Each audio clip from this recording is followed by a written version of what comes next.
Okay, so we're going to dive into our content for this evening. Like I said, we want to share with the body at large some of the projects and efforts that are going on behind the scenes that you probably aren't aware of.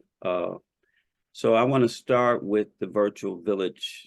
Reverend Kechi is with us tonight, and I want him to kind of talk about what the plans are, where we're going in the future, some of the initiatives you've already started, some of the projects that we're going to be looking forward to pivoting to as we move into these next 5 years as we plan our transition of leadership and handing over the baton to the next generation. So can you speak on some of those initiatives?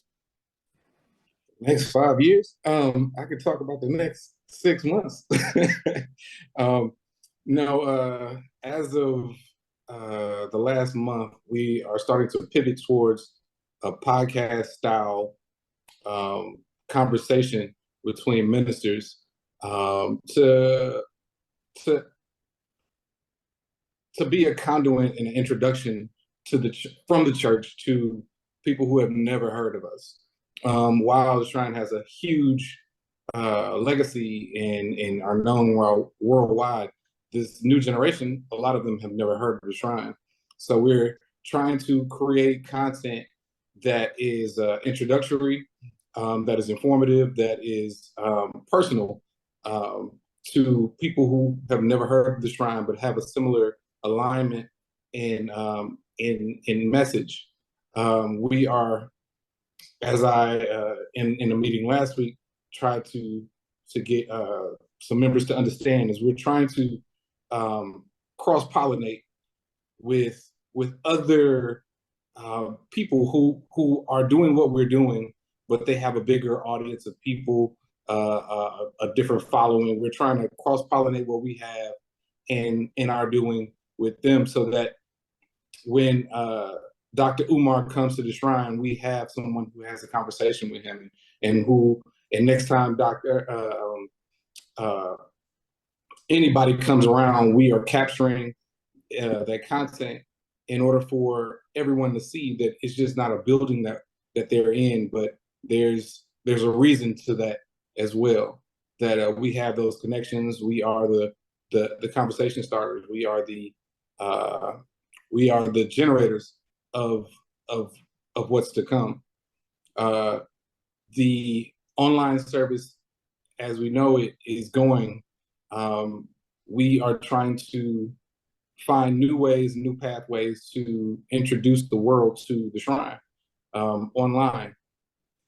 I don't know if y'all know, but like online is millions of people who are available and who really want this knowledge. We just have to point them in the right direction. And we're trying to put that wealth of knowledge that you guys have, that we all have, to good use.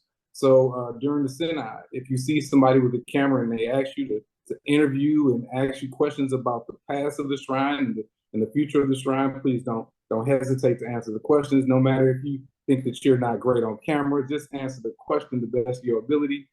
It's not for you, it's for someone else. And the knowledge that you have could go so much further than what you think it will. There will be, I want to say, 6 or 7 cameras that are dedicated at the synod to capture this wealth of knowledge that we have. And please, by every mean, give it freely. We know that there's a million stories just in this room.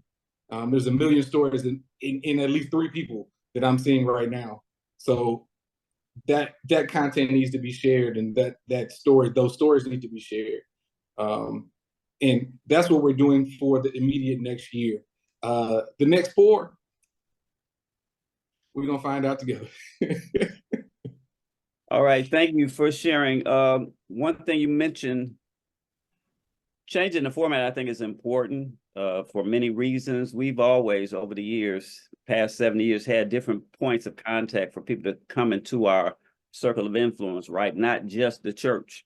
Many people in all of our regions know us through the Culture Center and bookstore. And that's an important point of contact for the community for a whole lot of reasons. And the same thing is true in the past when we've had other venues, the Aquaba Community Center and other places where people can engage with us, our youth programs, whatever it might be. But it's important that we have that same kind of outreach in the virtual space. So that's why it's so important that we create different kinds of virtual platforms for people to come into our orbit and for us to share, like you said, the wealth of our legacy with other people. So I thank you for sharing that. So I'm going to move. So give us some, just a snapshot of some of the projects. I want you to start with the Green Church and the EV charging, those initiatives that we have been working on for almost a year now. Take yourself off mute. I try to follow these protocols. My apologies to everybody. But thanks, Cardinal, for the introduction. And let me just say, I'm really excited about some of the things that we have going. And as I'm in the work that I do every day, I can tell you what inspired me to get into the work is really the mission of our church. And so I do the work that I do, and while I get paid to do it, it's what guided me to this space is the work that this church does, and how it has inspired me throughout my entire life for the liberation of our people. Many of you know that I started in this space in our criminal justice reform area, and looking to bring our brothers and sisters back home who have been incarcerated for far too long. Bodies been warehoused for far too long, and there's talent that's locked up.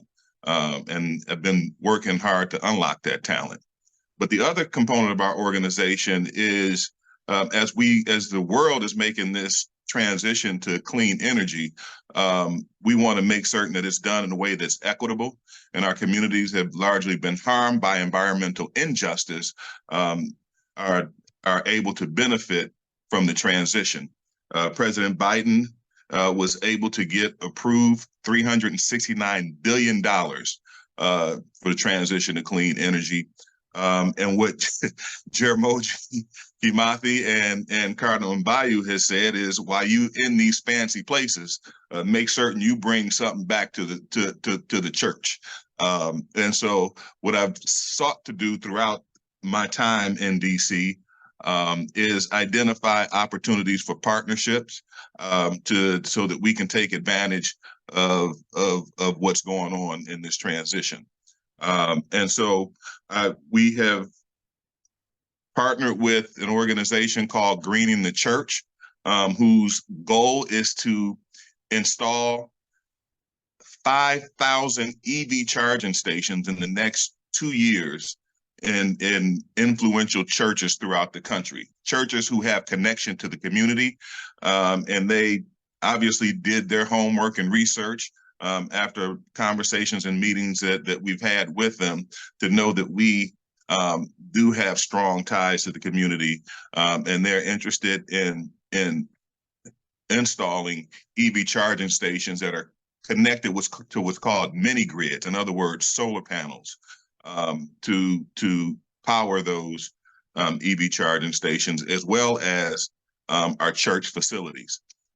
We've also leveraged relationships that we have at the local level in Detroit to get the EV charging stations donated to at least one of our facilities, and I'm working on getting both Shrine One and the Cultural Center EV charging stations, but donated to us, and so we won't have to carry the expense of purchasing the equipment or installing the equipment, given our relationship that we have with a Black-owned EV charging station company. And so that we've been, as Cardinal said, we've been working on that for over a year now, and we Yes, electric vehicle. I'm sorry, I get into these acronyms. Electric vehicle charging stations, and so we're actually well into negotiations. We received a term sheet that I anticipate our corporation counsel, general counsel, is reviewing to receive the equipment at no charge. But also, given my work in this space, I was invited earlier this spring to East African Carbon Markets Forum. As I mentioned, the world is making a transition to clean energy to meet the tenets of the Paris Agreement. And as you might imagine, anytime we have these international treaties that take place, the world turns its attention to African nations.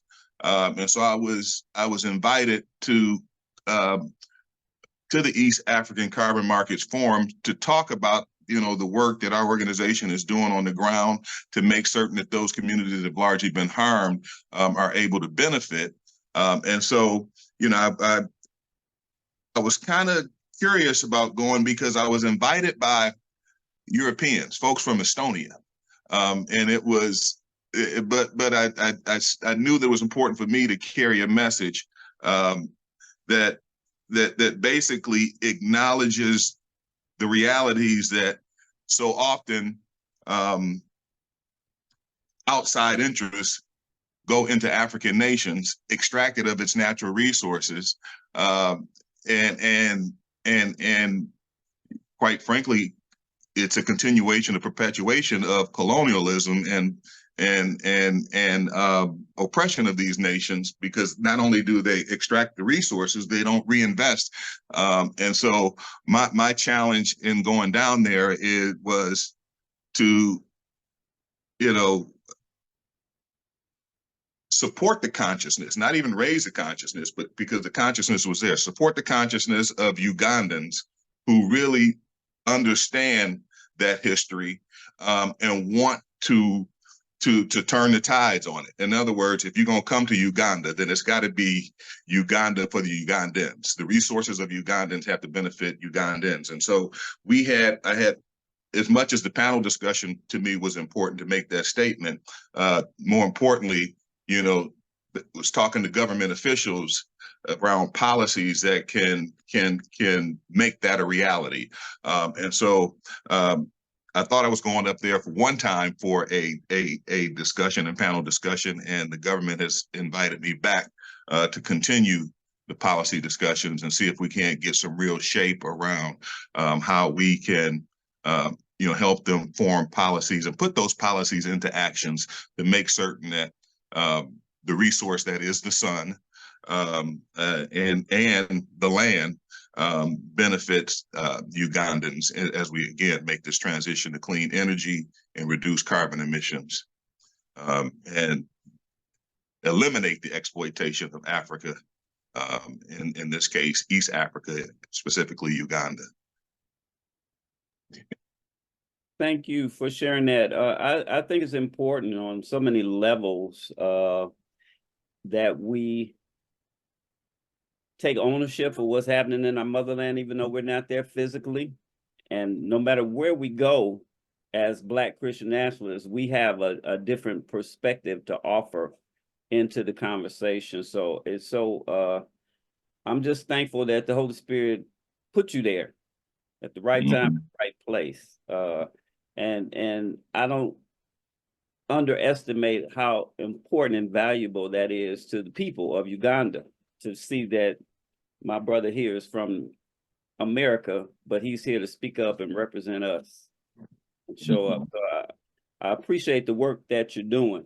And it's truly a godsend, especially at this time, because the carbon market is wide open and Africa is the center of it. And they're doing the same thing in almost every African country, trying to buy up our land, the forest, and all that to use for their own purpose. So it's immensely important, and we appreciate your work, time, effort in that endeavor. I first want to say that I've done nothing without the help of folks on the Bila Kuta team, help from our newest members, Dr. Neema and Sister Arboresh, who are two strong sisters coming in to the doors, ready to serve. But just filling in where we think we can serve best. I've been a member of the leadership team for Bila Kuta for, I think we're in our second year. We're going into our second year just now. Mm-hmm. And our aim is to be the place for those who are outside of the footprint of our physical doors to come in. So whether they're coming in online or whether they're in those footprint areas and they're just not able to get to a physical location, Bila Kuta is the place for those members. And we're attempting to not only have a meeting place for those people to gather, where we're talking about what it is to be a member of the Shrine, what it is to be an activist, what it is to be your best self, but also to create places where they can serve, where they can be in leadership positions. Walimu Olatunji has come up with a great idea of having collaboratives where people can come in with their skill set and lead in those areas. Dr. Neema came into the door. She picked up one of those collaboratives. And that's how we have Call to Care, because that's an area that she wanted to serve the church community, and she saw a need. She went out and got dollars for that. I'll let her speak to that. But that's where that idea, that concept came from. In addition to that, seeing a need for the physical location of the Mother Shrine, attempting to figure out ways that we can raise money for the repair of the shrine. And so that is not so burdensome on all of us to do as our buildings age. The cost of that, the repair of these buildings can be astronomical. And it's not just, the Mother Shrine. I was at a church today on the west side of Detroit on Curtis, near Livernois, and then they're in the same condition. These older buildings need physical repair, and we need to find creative ways to do that, so we're not carrying the load financially ourselves to do that. So really just being of service where we can be, using that, picking up that mantle, that spirit that you all have been carrying for so long and influencing this next generation to do. And so we want to make sure that we are doing our part and not just sitting in the pews. I see Dr. Neema has joined us back on camera, so I will pass the baton and let her speak on what she's doing. Peace and blessings, everyone. And thank you, Bishop. And Ashanti, fantastic in the way you set the vibe for us to what we doing. So I am Dr. Neema, and I have been doing this work for decades. I have been raised within the Black church, and my father is a deceased revolutionary who helped to remove Portuguese rule from Angola, Dr. Adele Jose Domingos. He went before the United Nations 1965 to talk about the plight of Black people and freedom and land. So I'm 50, and so all of that is in my DNA. And I am invested in loving on my people and using my gifts and talents. And so when I show up fully with what I have to offer in sincerity. And so with that, I found the shrine in a time when my mother was getting ready to transition. And the way that the ministry team by way of Bila Kuta reached out, it touched me a different type of way. And so with that, ministries started coming out, opportunities started coming out. And the first opportunity that came out was to create the Instagram account on PAOOC SBK, PAOCC_SBK. And so that is an actual visual representation of the history, the spirit, the charisma, the healing mechanism from a virtual interaction that is happening on the full page. So the goal from a psychological standpoint is to allow people to come to the page and get the bigger picture, as opposed to interacting with just a traditional news feed bite. So that's one thing, and that is done under the social justice umbrella of Bila Kuta. From there, we have, it's called, and I may pronounce it wrong, but it's telling our stories. Kawa Mbe Watu Hakia. And that is happening every third Saturday within the shrine and number one. And this is in a way to speak to what Ashanti was talking about preservation of our history, of our knowledge, of our institutional knowledge and wisdom. And so the amount of pictures that you have, it resonates in a curriculum, textual approach that we as a people across the globe need to be able to experience and understand. And so it started from photographs, came across photographs to go to the Instagram page. And from there, Takuma started talking about how we could get them to talk about telling their stories on camera. And so we set up every third Saturday from 10 a.m. to 12 p.m. and we get involved. And so we have some clips on our Instagram page, but the full part will be released from there.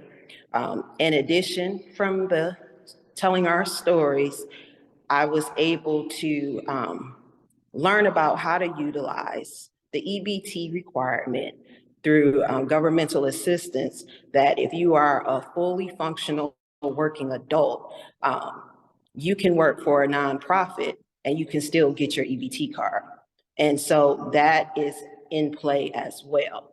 From there, I went to the United Church of Christ to apply for their Make a Dream Difference grant. And now this is tied into the Call to Care ministry also. And the goal is to pair up 50 young adults with seniors to provide services that normally they wouldn't have access to. So for example, it may be coming to clean up your bathroom. It may be coming to braid your hair, but it's on a scale fee basis. So if you want someone to come out and wash your tub and you charge $10, we're working as a prototype with this funding to start up a foundational platform for that. So that's with that money. And that was a collaboration with Plymouth United Church of Christ also. And that was for $5,000. Then we applied for a $100,000 grant with KDI plus P to really build out what I just told you about and bring in the technology component to it, in addition to some other layers. And from there, we have the Call to Care, which is part of the Detroit Family Caregiver Project. This is funded by the Ralph C. Wilson Foundation. And this particular project is focused on the Black church. And from this, 3 individuals from the shrine were able to go down to Decatur, Georgia, and experience a 3-day weekend of what it's like in the spaces of neural brain health and how dementia and Alzheimer's are triggers and within our community based off of the trauma that our generations have inherited and have experienced. And so the Call to Care ministry in the booklet that has been circulated, the survey that was distributed yesterday, all of this is around us working to get everyone that has been part of the Call to Care ministry to start thinking about what they do so it can be documented, so individuals can be trained between the ages of 25 to about 55, because this is the largest unemployed population that has been looked over, which is now the millennials and the Gen X. I'm sure I probably missed something, Bishop, but I just want to give it to the people. Reverend Agyei, tell us what's going on with the world of Alkebulan and the project that you're working on. Appreciate y'all for, can y'all hear me? My mic working? Yes. All right, thank you for inviting me. Well, I've been in Alkebulan and working in Alkebulan since the early '90s. However, the call to work on the digital divide in our community didn't hit me until 2003. And a lot of individuals who were in the city of Atlanta, who was actually spearheading the tech centers and everything else, was passing the baton to me, whether I wanted to or not. It was through the blessings of the KCP project that allowed me to focus on the true imagination of building Alkebulan into For those who don't know, tell us Kingdom Come Project. And so since 2003, I had been writing up program after program after program after program. When the KCP project came into being, I created another experience where I wrote it up before I actually created it, where we took Alkebulan out of the brick and mortar experience, and the concept was to create an online version of what is happening inside the nursery program, where we create a website, we have the teachers submit their daily lesson plans, and in that particular video or that visual on that website, just developing a means to experience more of a MOR, COR experience. That particular project didn't go as smooth as I wanted it to. So in 2016, I came up with the concept of World of Alkebulan. And World of Alkebulan, again, and I had all the teenagers at my house from 13 to 17. Everybody was always at Agyei's house for years. And I would have discussions with them in regards to what did they want to see in their experience of the world in which they lived in. So they were always at my house. I created a whole new thing in terms of YTG and tried to get that moving. Of course, that didn't take hold until Bakiba came back, and Bakiba had asked me this, hey, look, you've been working on this for a while. And then I had the vision that technology finally met up with the concept of a global Pan-African community. And so back in 2016, I began to create the website for World of Alkebulan. Right. Yeah. And so the World of Alkebulan website has been up since 2015, 2016. We actually revamped it in the recent years. So if you go to woaatl.org, what we were doing every Sunday, which was the beginning, was to make sure that we created a spiritual experience where the kids weren't just sitting there not listening, really not paying attention to church service, but had a church service that was geared to their understanding. And so creating that experience, we were able to grow. Kids were really demanding to come to church. And so when we came up with the concept of having that first community summer camp, or the Atlanta summer camp, it was just packed. It was packed, and it grew from the Atlanta summer camp to the early water, what we see now, what we've had with the summer camps. And so World of Alkebulan has always been that movement or that push to take the experience of the youth into that cyberspace to begin able to reach out to the children. And in that, the website itself is all engulfing. And again, this is since 2016. So this has been up for a hot second. And then engulfing all of the areas of the life of the youth program in the church, where you see it, we have the nursery, we developed a weekend warrior, and I'm in the process of revamping the Saturday or the weekend schedule, the weekend curriculum for Alkebulan. Then of course you have Camp Alkebulan, just being able to bring everything to new technology, being able to reach out to other children. I can say that in the process of doing this, one of the Black history classes hit over 7,000 views, and it's still growing. I remember I was telling you it was like at 4,000, and it's still growing. So people are watching this content, finding out about the world of Alkebulan and continuing. I created the African Speaks as a means of parents coming in, because one of the part of World of Alkebulan is to also create a Black parenting reference, where we're working on the blog system now and getting individuals outside the community, around the community, to actually start working on those constant blogs of information that allow parents who have situations that arising out and in a Black youth life, where they're looking for some information in order to move through their difficulties. One of the other concepts of building World of Alkebulan was also making a program that actually financially funds itself. And one of the ones that was coming up with a STEM lab, science, technology, engineering, art, agriculture, and mathematics.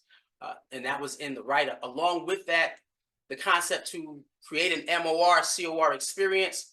Recently, before COVID, 2019, I had turned this over into the Maccabees as well as the admin council, was to create something called Alkebulan Arcadia. And Alkebulan Arcadia is another form of COR MOR, where we create an experience of a cyber lab, where we can invite sponsors to come in and sponsor tournaments, which is a financial boost. Kids coming in to pay in tournament competitions, as well as having people see that the church, and I always say this, we have a community, but there's no place for Black youth, we don't have a liberation movement. And so making this aware of everybody in our community and slowly developing into something larger. We are being seen by a lot of my views are definitely views that are not from the community. So when you say 7,000 views, it's not community views. It's people having conversations and discussing what is happening within our community and with Black youth and the content. I've had parents literally call me, and I'm glad that we're back now and developing a scenario where we can invite individuals who are conscious, connecting with the concept of the spiritual center that Jim Moji had talked about, where we can invite just Afrocentric individuals to experience who we are and what we are, and this is a place of spiritual development. And so recently, what we did was create the cyber lab inside the Hall of Pentecost. And so with this particular setup, we have 7 consoles and 7 gaming PCs. We have a live streaming setup where the kids have their own ideas of their own podcast. And so we're going to be working on that for Saturday development, where the kids themselves are coming up. Amon, that's all he talks to me about is, I got this idea. And so we had a soft opening this past week where we wanted to celebrate Pentecost and I think we should be celebrating Pentecost just as large as we celebrate Resurrection Sunday and Christmas. So we had a Pentecostal gathering with kids, and it was about 15, 20 kids that came out. A lot of them, mix of individuals who were in the church or who weren't in the church. Again, this was a soft launch. There is a website that actually hosts the possibility of a larger gaming experience. During COVID, we had a national gaming tournament where we had over 50 kids, and it was more kids who weren't in the church that was doing the gaming conference than the kids that was in the church. And it was a great experience. And so taking that, not only first we want to develop it in a in-house scenario before we start actually having outside competition. Nowadays, they have colleges that are giving full ride scholarships to gamers. And we have a couple of students. And again, World of Alkebulan has been coming from the ideas of the individuals who has grown up in Alkebulan. However, we just didn't have the technology to give them the dreams. And so it's been my life journey. And I appreciate Cardinal Sward, who actually told me, if you heard God say, do it, do it. Don't wait for permission to do it, because then how you going to transition over and God is looking at you like, I gave you something to do. Why didn't you get it done? And so in that space, I'm getting it done. Appreciative of Kingdom Come Project, because Kingdom Come Project also in that space, because in my vision is the vision of having a youth program that funds itself, where we do not tax our own congregation as we begin to build on to Bugleland. And so we became, during COVID, I had somebody watching I was doing 5 classes a week, and they were watching it, and ministers from other churches were calling me saying, so are you a nonprofit? I was like, no, and I explained the Shrine. Well, if you become a nonprofit, we can help you with A, B, C, D, E, F, and G. And so became a nonprofit, and truly thanks to Sister Imani in Detroit for assisting with that process as well. And so now we are in the process of, we put in our first $300,000 grant. We put in another $100,000 grant, $5,000 grant, $1,000 grant. We are in the process of continue. We're writing grants. We're trying to do at least writing 5 a month, if not more, to do what we can to bring the finances to the community. So one, we're not taxing the families when it comes time to bringing our youth together. And so our next move, now that we have this up, is again, and y'all know I'm big on social media marketing, like, commenting, and sharing. And so this process and this journey will be utilizing the youth and in the world in which they live in to actually help move this forward. All right. Thank you, Reverend Agyei. And again, I appreciate you for your dedication to working with these processes and working with our youth, because God knows that wholesale, our young people are being left behind the digital divide. So we really appreciate your efforts to make a difference in their lives and to develop those cyber skills and soft skills that they need to participate. And also thank you for the visual presentation. That's what I do. So this has been good. We're going to have a part 2. It won't be next Monday because that's the holiday, but we will pick it up again in June, because we have a lot of other millennials and Gen Xers who are doing projects that most of us don't even know that they're doing, sowing seeds and germinating young revolutionary minds in a way that is beneficial to us all. So we appreciate all of you. I did want to circle back to Reverend Kandia before we close, because there was some question in the chat about the carbon market and what that's all about. So countries are having to limit carbon emissions in most countries around the world. And in order to justify the level of carbon emissions, they have to find somewhere to sow some green work. And so that's why all the focus is on Africa, for them to buy up some land or some forest or whatever to justify their carbon footprint. But is Reverend Kandia still on here? I don't see him highlighted. Yes, he's here. I'm bringing him back in. Okay. I'm here. Hold on. Yep, working on it right now. Yeah, Cardinal, I mean, you really hit the nail on the head. It's a result of the Paris Agreement, where there's this international effort for decarbonization, and it's largely corporations often benefit from something like this, where, let's say you have an automotive company. As you know, it takes a lot of energy to run a plant. And so the question is, how do we get to net zero? Well, in order to get to net zero, then there has to be a carbon reduction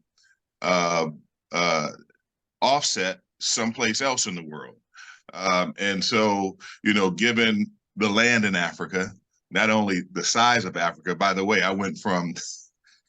had an 8-hour flight from Uganda to Amsterdam, and 6 of those hours I was still in Africa. I thought we were well out of Africa, and so and so the mass of land and the mass of sun and the fertility of the land makes Africa a right place for carbon offsets, and Heck, to the extent that it's going to benefit the environment in Africa, and there is a financial benefit to the continent.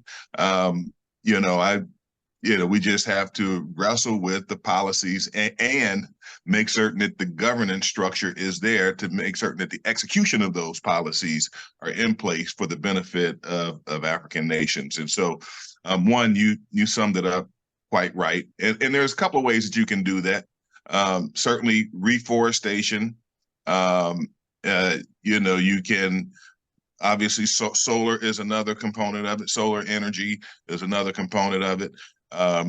And also reduce the emissions in buildings, right? And so retrofitting buildings is another way of handling it. The challenge is the measuring of the gains, right? And so we were here at this point, and so when we planted these trees, now we have to measure where we are with carbon reduction. And so, that's the technology is important to that,